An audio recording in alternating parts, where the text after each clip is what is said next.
At my daughter's engagement party, my son-in-law picked up the quilt I'd driven 4 hours to deliver, held it at arm's length like something he'd found at the side of a highway, and said, "We're not really a handmade household." Then he set it on the floor beside the recycling bin.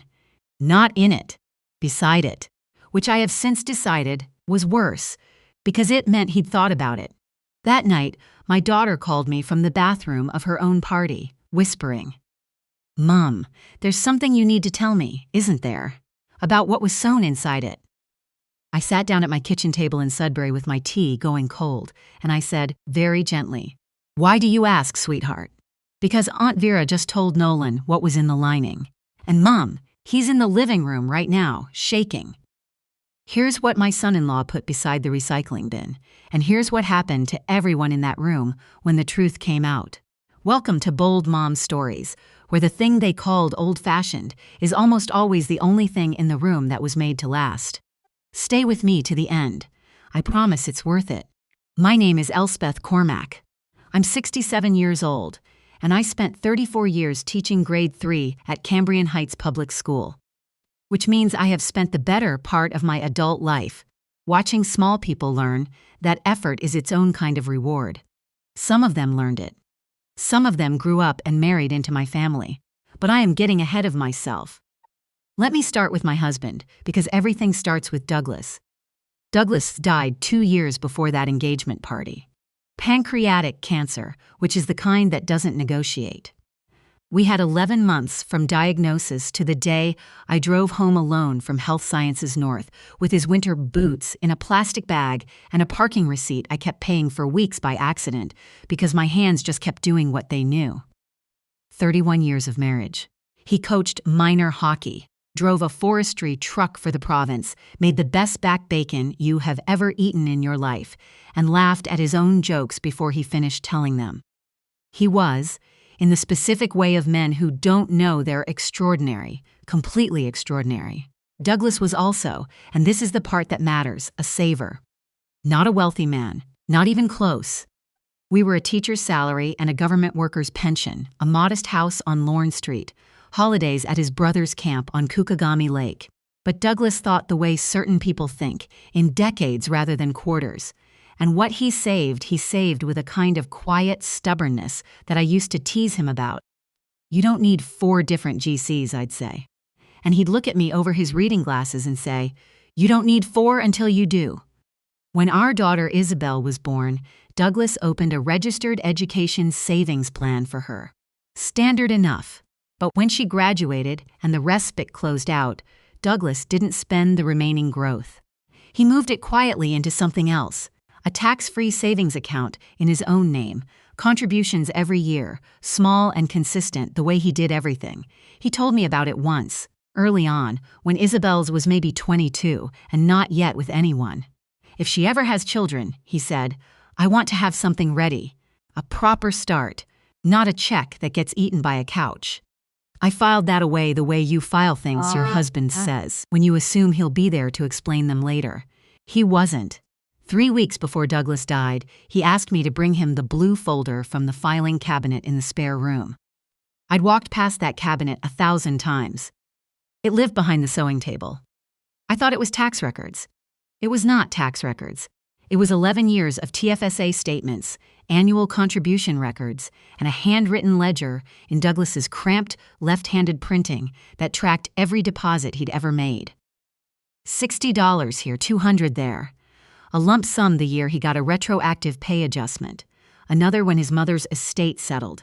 11 years of small and consistent, and time had done what Douglas always said time did.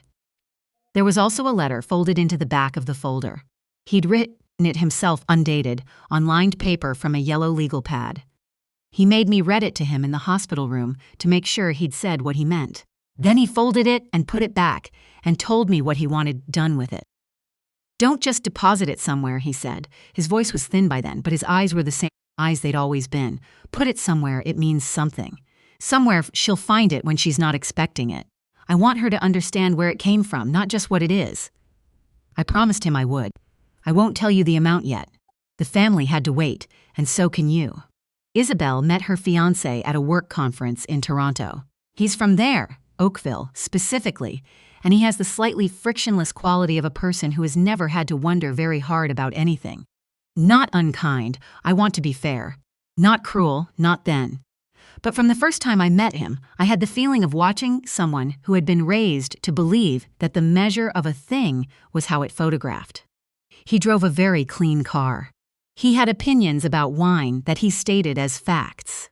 When I told him I was a retired teacher, he nodded the nod of a person who has already moved on to the next thought. His name is Nolan, and he came from a family where his mother, Trish, refers to their Muskoka property as the cottage, the way other people refer to a second lung. She is not a bad woman. She is a woman who has lived so long inside a certain kind of comfort that she has lost the ability to imagine its absence. She and I shook hands the first time we met, and she looked at my coat, and I saw the calculation happen behind her eyes. Friendly but definite, the way you sort mail. Isabel loved him. That's the thing I have to hold on to. She loved him the way you love someone when you're 34 and you've wanted a family for years, and he makes you feel safe and chosen and sure. I understood that. I tried to love what she loved, the way mothers do, by looking for the parts of it that were true. I kept looking. The engagement party was held at Trish's house in Oakville. A big house, the kind with a mudroom bigger than my living room, and a kitchen that had been renovated so recently it still smelled faintly of the contractor. Everything was beautiful in the way of things that have been chosen for being beautiful. Flowers on every surface, catered food that looked perfect and tasted like nothing in particular. A photographer moving through the rooms like a very polite ghost.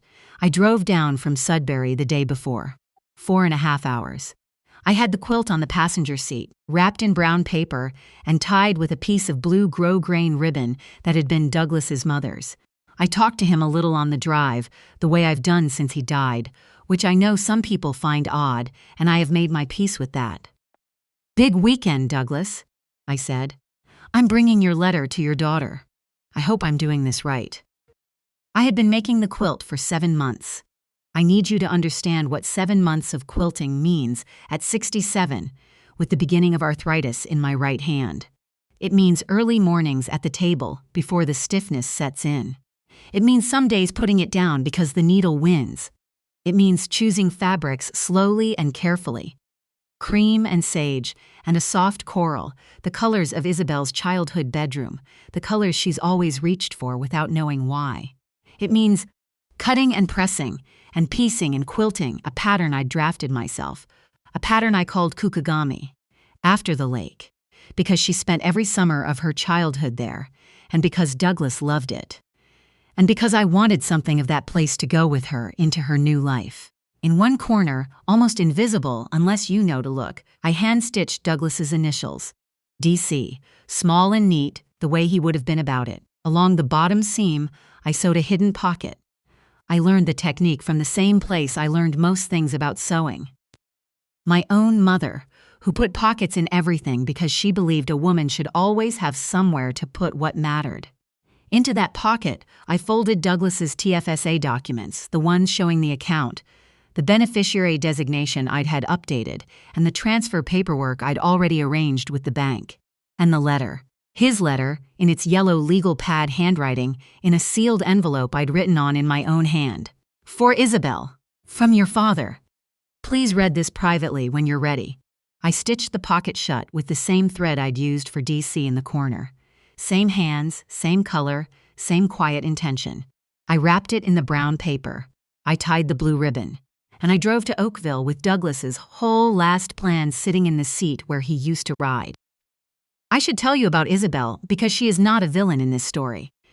And I want you to understand who she is before the worst part. My daughter is warm. She's funny, the sharp-edged kind of funny that catches you off guard. She was the child who brought home stray cats and argued with her teachers and cried at nature documentaries and got 93% in AP Calculus without appearing to try. She is, in the way of children who grow up loved, someone who assumes the world will mostly be all right, and when it isn't, she doesn't quite believe it at first. She had been slowly changing since Nolan, not dramatically, not the kind of thing you could point to.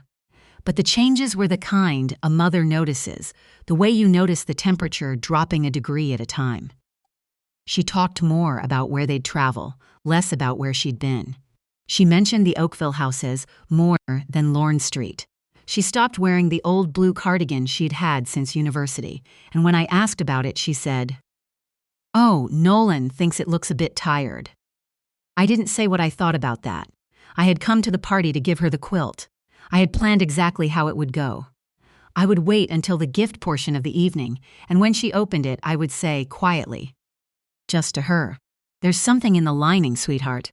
Feel along the bottom seam," and her face would change, and she'd find the pocket, and she'd understand that her father had been thinking about her future for 11 years, and the whole room would understand that the quiet man with the forestry truck and the legal pad had been planning for this moment longer than most people plan anything. Douglas had said, "Make her find it herself. Let her hands be the ones to open it. I want her to feel it, not just be told." So I didn't announce it. I brought it in its brown paper and I set it on the gift table, and I went and found myself a glass of sparkling water and a spot near the window where I could see everything and wait. Trish ran the gift, opening the way a producer runs a segment. She sat beside Isabel and narrated, and the gifts were exclaimed over in a specific order, the envelopes last, the brands named, the packaging photographed. He looked to my eye, faintly bored in the way of men who have decided that all events are primarily about waiting for them to end. My package came near the end. Trish picked it up, read the tag, and said, "From Isabel's mum," in the voice of someone announcing the last item on an agenda. A few people smiled toward me, the warm, reflexive smile you give the person from out of town. Isabel took it. She looked at the brown paper and the blue ribbon, and something in her face went soft for a moment, the way it used to when she was small and recognized something from home. Then she pulled the ribbon. The paper fell away, and there was the quilt, cream and sage and coral. Kukagami. She held it up. I could see her registering it, the weight, the colors, the work in it. She ran her thumb along the border, and I thought, for a long moment, that she was going to understand without being told. Then Nolan leaned in. He picked up the edge of the quilt between two fingers, the way you'd lift something to check the underside, and he looked at the piecing, and he said, with a smile that I am certain he believed was charming, "It's very arts and crafts." He looked around at the room. "We're not really a handmade household." He set it down on the floor beside the recycling bin for the wrapping paper. "Not in it, beside it." Trish made a small sound that was not disagreement. Isabel opened her mouth, and I watched her make the same calculation I had watched her make 100 times in the past 2 years, the calculation of whether this was the moment to push back or the moment to smooth over. She chose smoothing. She picked up the next envelope and said, "Oh, this one's from your Aunt Petra," and the room moved on. I did not move on. I am 67 years old. I drove 4.5 hours. I have arthritis in my right hand. My husband dictated his last words on a legal pad in a hospital room, and I stitched them into that quilt with my own needle. I know the difference between a slight and an accident, and I know the difference between a moment to speak and a moment to wait. I chose to wait. I walked to the quilt on the floor beside the recycling bin. I picked it up. I folded it neatly, the way Douglas taught me to fold things, once and then once again, with care. I tucked it under my arm. I found Isabel's eye, and I gave her a small, quiet smile, the smile that says we'll talk later, and I went and sat back down by the window. The room noticed. Trish noticed. Nolan noticed, and had the grace to look briefly uncertain, which I counted as information. Isabel found me at the end of the party, when the guests were filtering out. She touched my arm. "Mum, I'm sorry about that.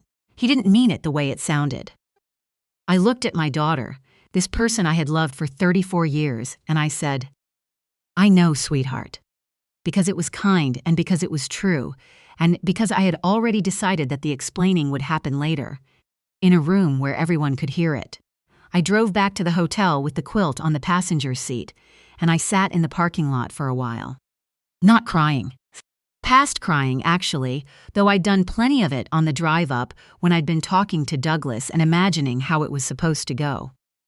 Now I was in the particular stillness that comes after. The stillness where you can see to the bottom. Douglas had said, "Put it somewhere, she'll find it when she's not expecting it." I want her to understand where it came from, not just what it is. She hadn't found it. Nolan had set it down beside a recycling bin before she'd had the chance. But the letter was still there. The transfer documents were still there.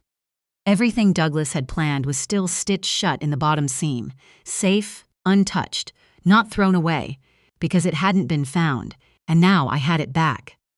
I sat there and I thought about what Douglas would have said. He would have been quiet for a long time, which is how Douglas processed things, and then he would have said something sideways and precise that turned out to be exactly right. I couldn't hear his voice clearly enough to know what that was. But I knew what he'd asked me to do. Make her find it herself. Let it mean something. Make it last. So I decided I would, just differently than we'd planned. I was still sitting there when my phone rang. It wasn't Isabel. Not yet.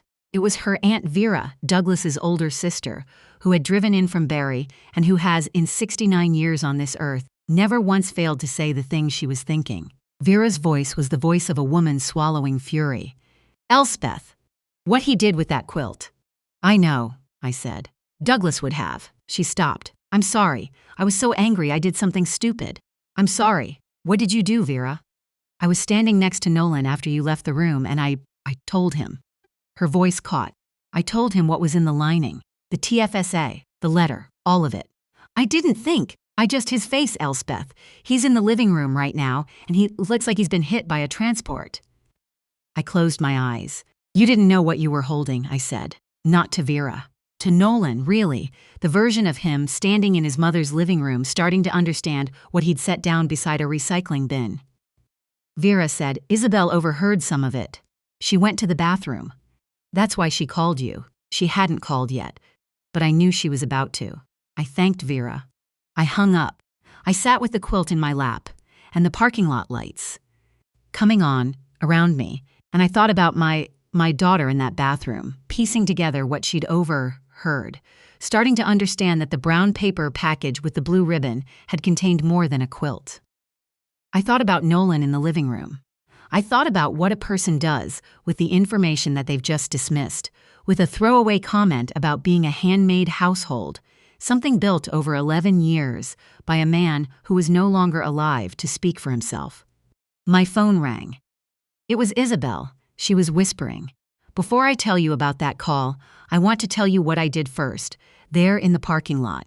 I took the quilt and I opened the bottom seam with the small scissors I keep in my coat pocket.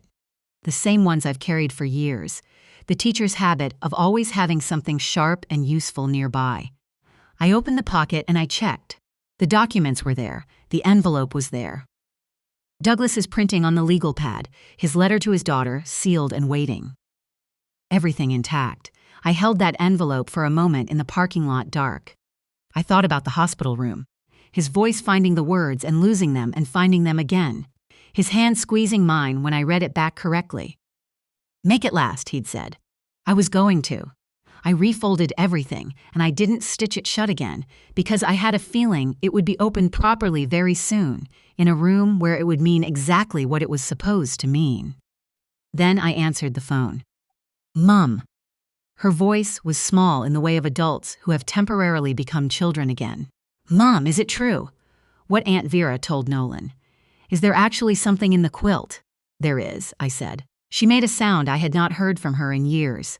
"Why didn't you tell me? Why didn't you say something before he?" She stopped. "He put it on the floor, Mum." "I know." "He put Dad's. He didn't know, but he put Dad's." She couldn't finish. "I know. I have it, sweetheart. I picked it up. It's right here with me. Everything your father put in there is safe and exactly as he left it." She exhaled, the long, shaking exhale of someone who has been holding something without knowing it. "Then, what was it? What did Dad put in there?" "Vera said a TFSA, but I couldn't. Your father opened a tax-free savings account," I said. "The year you were born, almost. He contributed to it every year he could, small amounts, consistently. When you got your education savings at graduation, he kept going. 11 years of it. He updated the beneficiary designation to you after we got his diagnosis." I had the transfer documents arranged before he died. The account transfers to you directly, outside the estate, and there's no tax on it because of the way he set it up. I paused. It's just over $78,000, Isabel. The line was very quiet. And there's a letter, I said.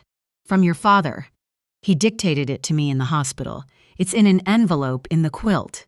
He asked me to make sure you found it yourself, felt it with your own hands, because he wanted it to be a moment, not a transaction. He wanted you to understand where it came from. That's why I didn't announce it. That was his instruction, and I followed it. I let my voice settle. That was the only mistake I made, maybe. I assumed no one would set a quilt on the floor before you'd had the chance to open it. She was crying. Quietly, the way she's always cried, turned inward. Nolan called her back from the bathroom while we were still on the phone. I could hear him, his voice different from the party voice, stripped of the dinner party confidence, asking if she was all right. She told him she had to go. She said she'd call me back. She called me back 40 minutes later. By then I had driven back to my hotel room and was sitting on the edge of the bed with the quilt folded on the chair and a cup of bad instant coffee going cold on the desk. She told me what happened in those 40 minutes. Nolan, to his credit, did not try to defend himself. He stood in the kitchen of his mother's freshly renovated house, and he said, "I didn't know. I know that's not the point, but I didn't know."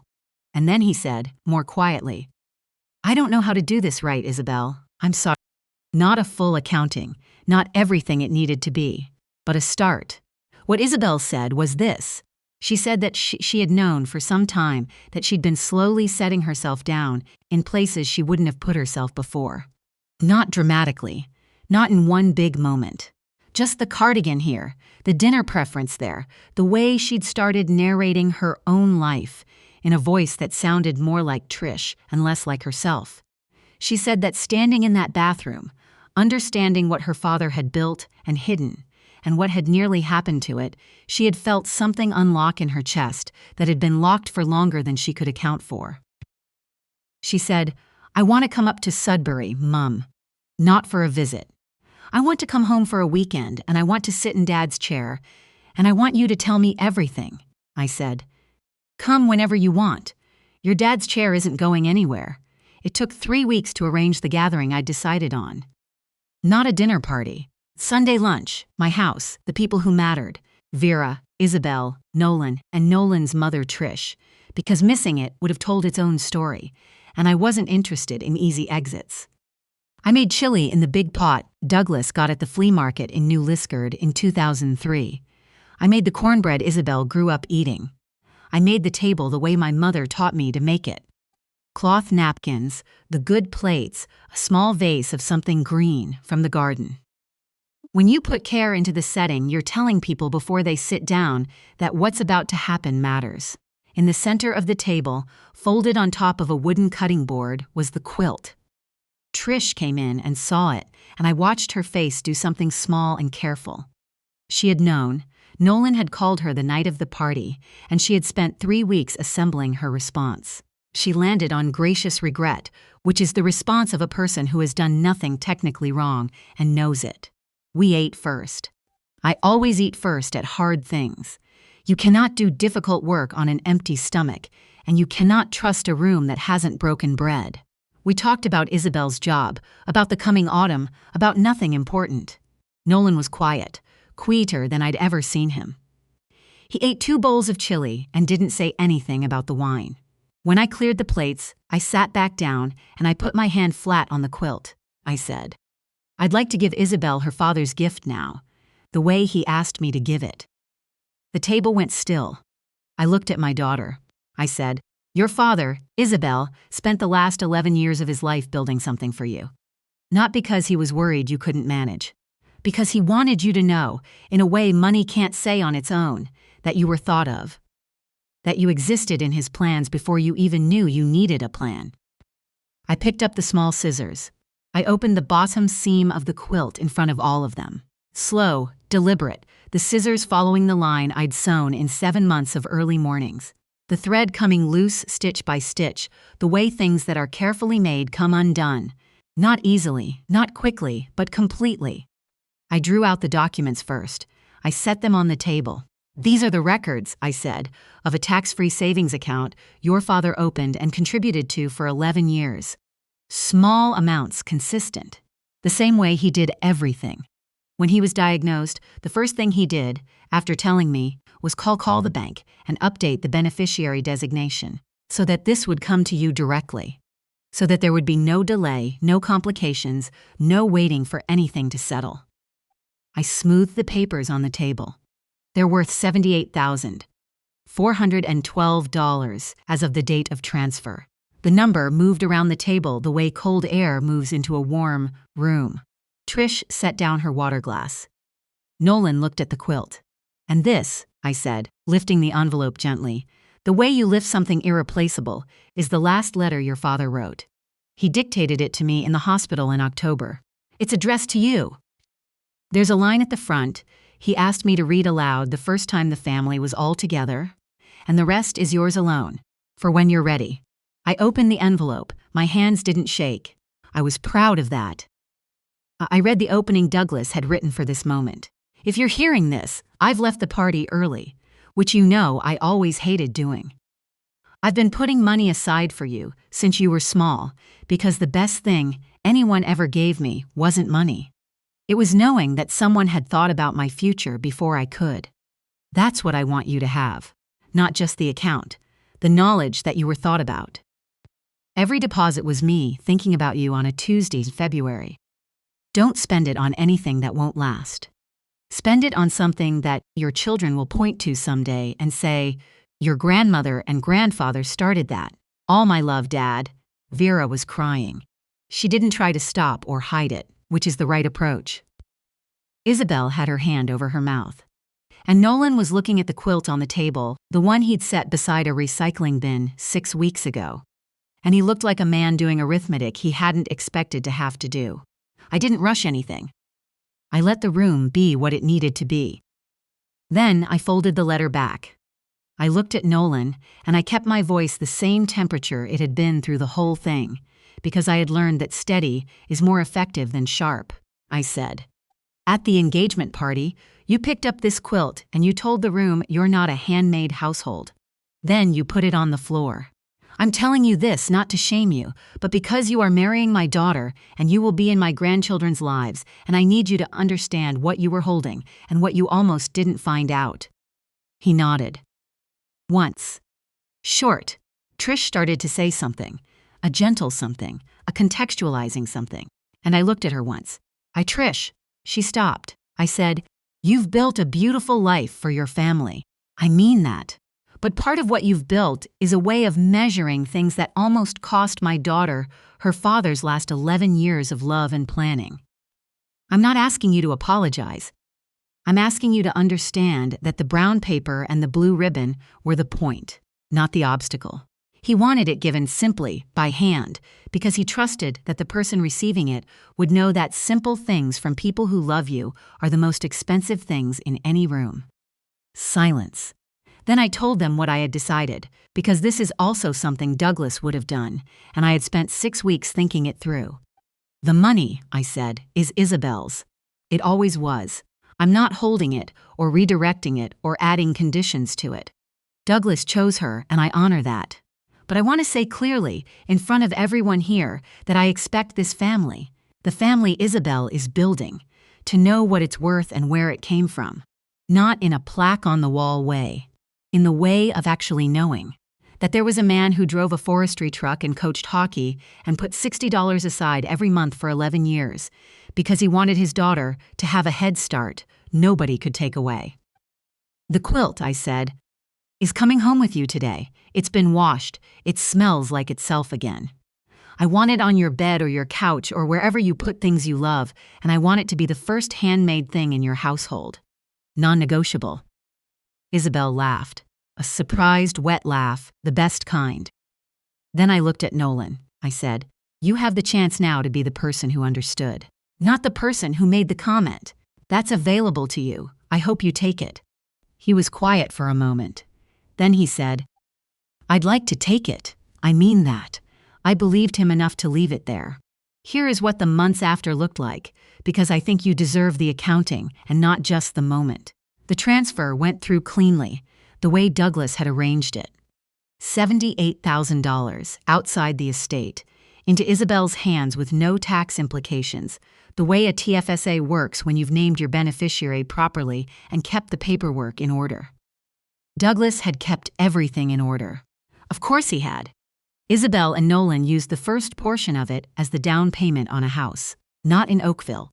In Hamilton, which is a reasonable drive from both sets of parents, and which has, Isabel told me, good schools and a farmer's market on Saturdays that she already loves. They close in the spring. Trish and I are not friends. We are cordial, which is honest and which is enough.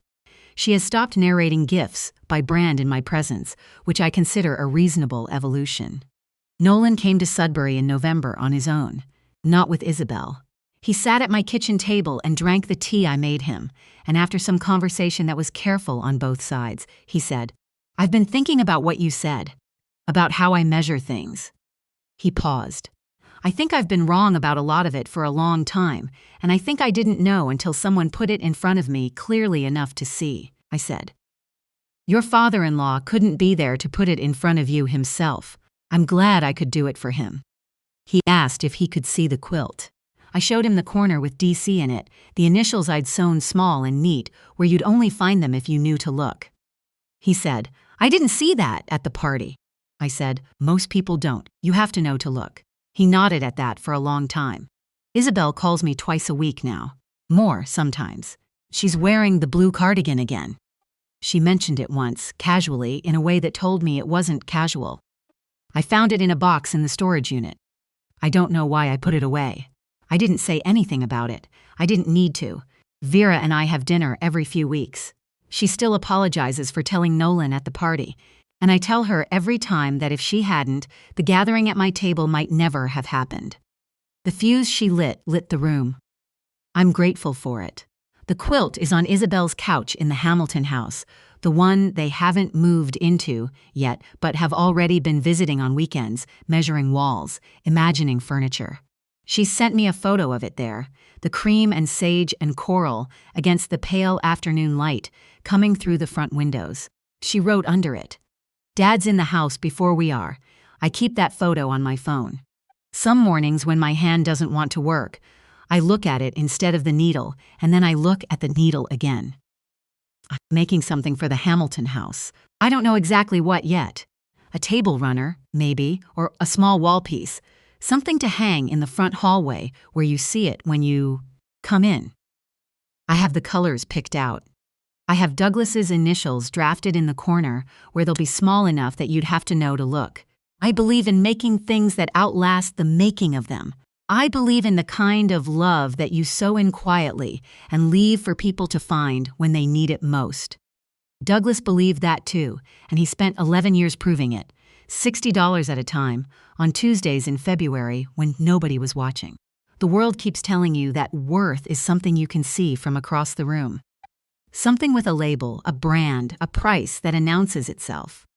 It tells you this loudly and constantly and in very good lighting. Don't listen to it.